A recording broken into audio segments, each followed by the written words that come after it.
Assalamu alaikum wa rahmatullahi wa barakatuh. Welcome to another episode of our Islamic marriage series. In this episode, we'll be talking about how to choose a spouse or a partner for marriage. A lot of people are confused about the process or the criteria for selection of a spouse for marriage. The men don't know what to look for in the women that they're about to marry, and the women don't know what to look for in the men that are coming to them as suitors. Islam has indeed made everything easy, up to the point of specifying what kind of man a woman should marry and what kind of woman a man should marry. The Prophet Muhammad sallallahu alaihi wasallam said, "Tunka ul mar'atu li'arba'in, limaliha, lijamaliha, lihasabiha, walidiniha, fasfar bizati din tarbat yadak." That people marry women for various reasons. They marry women, some people marry women for her wealth because she is wealthy, she has money that we can spend together. Some people marry women for her beauty.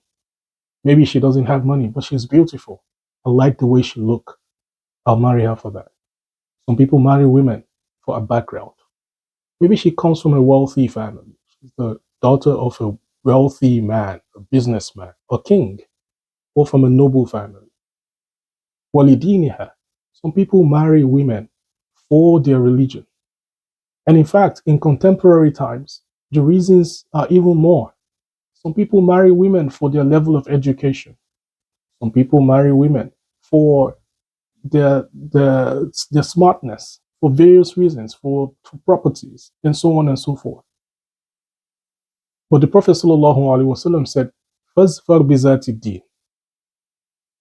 Take note of the religion part. See, a woman can have all of those things, or she may not have all of those things. As long as she has religion. That is, if she's a religious person, she's a Muslim. She is a good Muslim, not just a Muslim. She's a good Muslim. This should be your number one criteria beyond everything else with which you select a potential spouse as a wife. Now, how do you determine if a person is religious?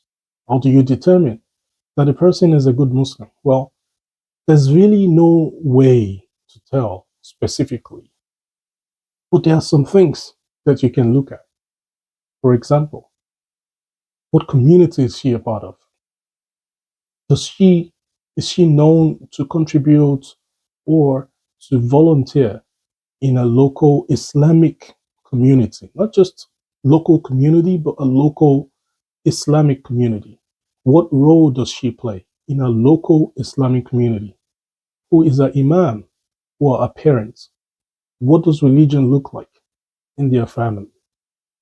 All of this will come together to form your decision as to how religious she is. The more religious she is, the better for you. The more points she should get in your books as a potential spouse. Another thing to then look at besides that is, according to the Prophet Muhammad sallallahu alaihi wasallam, he said, "Marry women al-walud al-wadud al-walud, women that are loving and lovable, al-wadud, women that are loving and lovable. That is, women that are capable of giving love and are capable of receiving love. She is loving. She can give love to you. She can love you properly. She is not rigid like a stone. Her heart is not hard. She's not hard-hearted. She is loving. She is she's endearing, right? You find love in her heart, in her eyes. You find you like being around her. You like her being around you. She exudes that love, and by virtue of her character or her goodness or something that you see in her, you see her as someone that you are able to give love to and someone that's able to receive love as well. This is another very important criteria that you have to seek in a woman who's going to be a potential spouse for you. And another thing that you have to look at, according to the Prophet ﷺ, is that she has to be al-walud, a person who is capable of bearing children. One of the major reasons that we get married is to have offsprings. That is someone that we can copulate with to make children. Now, you have to be sure that the woman that you're going to choose as your potential spouse has the potential, not necessarily because you cannot really tell 100%, but you're looking for the potential of childbearing from her. Now, how do you determine that a person has a potential for childbearing? The scholars say, look in her family, look at the women in her family, look at her mother, look at her sisters. The closer the women are to her, the better you can use, the better they are for you to use as a gauge to determine whether she has the potential, again, the potential for childbearing. If the women close to her in relation have children of their own and have never had difficulties having children, then she has that potential. And this is according to the scholars. A caveat on that is that this criteria is not exactly necessary for everyone. If, for example, this woman is the only wife one intends to marry, then it is a very important criteria, especially for a man who has not had children before. But if a man already has children from a previous marriage, from another marriage, or with another woman, but he already has children and he doesn't have need of bearing children with this particular woman, then one can go ahead and marry a woman who does not have the potential to bear a child because one doesn't have need for childbearing with that particular woman because the person already has children elsewhere. Now, in another video, inshallah, we will talk about the conditions the conditions for marriage being prohibited for certain people. One of those people is one who is not able to have a child, male or female. Now, another criteria that a man should look at in a woman is that she has the enough beauty for you to appreciate. Because as they say, beauty lies in the eyes of the beholder. As a man, you have to love what you see in the woman at a minimum, enough to sustain your desires, to feed your eyes, and to sustain your marriage when you eventually get married to the woman.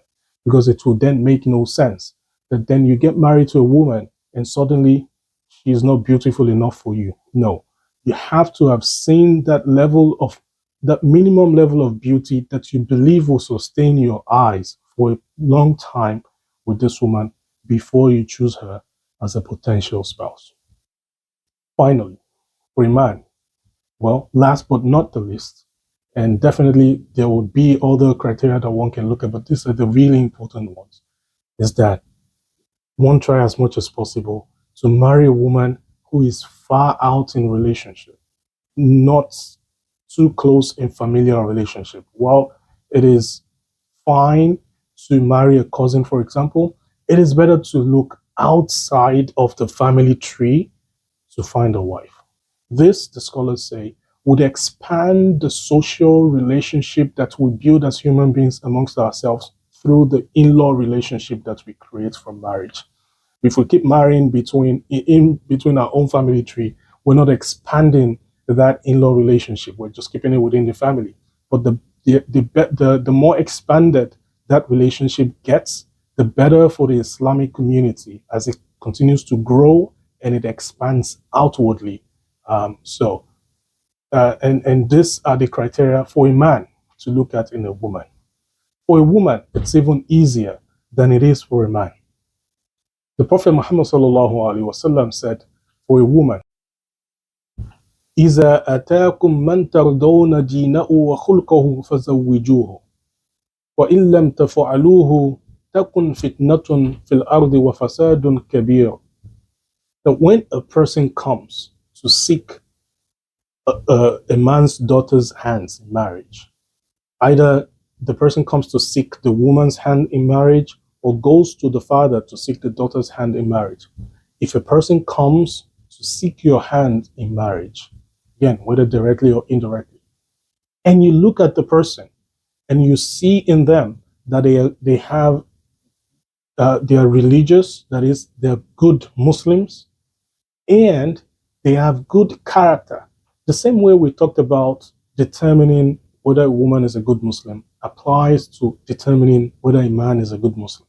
So, if you determine that a man is a good Muslim and he has good character and he has come to seek your hand in marriage, directly again or indirectly, فَزَوِّجُوهُ, marry him or give your daughter out to him. فَإِن لَمْ تَفْعَلُوهُ, if you do not do this, because what else besides marrying a good man who is religious and who has good character? This is the minimum and the maximum that one should seek in a man that is getting married to a woman. He's religious and he has good character. Prophet ﷺ said, if such a man comes and you do not marry him, or you do not give your daughter in marriage to such a man, takun fitnatun fil ardi, this would cause fitna on earth, wa fasadun kabir, and it will cause great corruption, which is what we're seeing in our world today. So, the two most important things to look for in a man that has come to ask for your hand in marriage is determine his religiosity and determine his character. If both of them are standing upright, by all means get married to the man. One day, it is said that a man went to Hassan al-Basri radiallahu anhu, and the man said to him, I intend to give my daughter out in marriage. What kind of man do you advise that I give her out to? Hassan al-Basri radiallahu anhu said to the man, Zawijha man yattaqillah. Marry your daughter to the person who has the fear of Allah in their heart. That's all you need to know about the person. You don't care about how much they make, about how many houses they have, about what kind of job they have. Only care about what level of fear of Allah they have. Because فَإِنْ أَحَبَّهَا يُكْرِمُهَا, if he loves her truly, he would honor her. وَإِنْ أَبْغَضَهَا لَا يَظْلِمْهَا, and when he hates her, or if he ends up hating her, or if such a time comes when there's a conflict between them and there is no love between them, or he just falls out of love with her at any point in time, لَا يَظْلِمْهَا, he still would not cheat on her. He still will not take her rights away from her. He will respect her still and still give her all of her rights, because he has the fear of Allah. One that has the fear of Allah wouldn't expect any reward except from Allah. One that has the fear of Allah would fear nothing but fear Allah, and would understand, would always have the consciousness that even when no one can see them, even when no one else can hold them accountable, that Allah subhanahu wa ta'ala will be there to hold them accountable, always sees them, and will judge them and reward them for whatever they do. Brothers and sisters, these are the things to look for in a man and in a woman in deciding on marriage. There's nothing that should be holding us back, because like I said earlier, Islam does not complicate the matters of marriage. Islam makes everything easy without any complexities to ensure smoothness and directness towards marriage, so that a man and a woman can begin building a family, which is the tenets of society. And Islam is all about community, and it's all about society. Thank you for watching this episode. Look out for the next episode. Subscribe to our channel, like, and comment. Thank you. Jazakumullahu khairan. Assalamu alaikum wa rahmatullahi wa barakatuh.